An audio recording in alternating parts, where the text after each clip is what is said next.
পানিহাটি রাঘব মন্দির ঘুরে দেখার পর আমরা সবাই মিলে গেছিলাম গঙ্গার পাড়ে এই সৎসঙ্গ মন্দিরটাতে। অনুকূল ঠাকুরের এই মন্দির খুবই সুন্দর।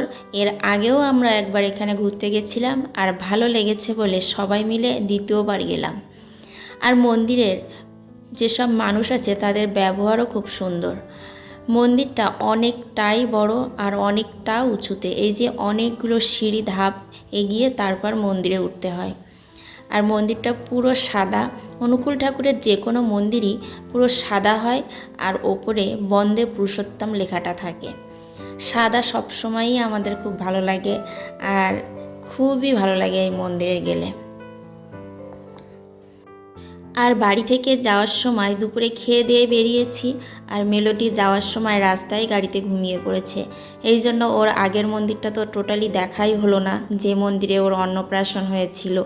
কিন্তু এই মন্দিরে আসার কিছুক্ষণও ঘুমিয়েছিল, বাট তারপরে ও জেগে গেছিল, এই জন্য এই মন্দিরটা ও দেখা হয়েছিল। আর মন্দিরের ভেতরে গিয়ে ও বেশ খুশি ছিল, মজা করছিল। মন্দিরের ভেতরটা ভিডিও করা নিষেধ, এই জন্য সেটা আর ভিডিও করা হয়নি। বাইরে থেকে যেটুকু ভিডিও করেছি সেইটুকুই আপনাদেরকে দেখাচ্ছি।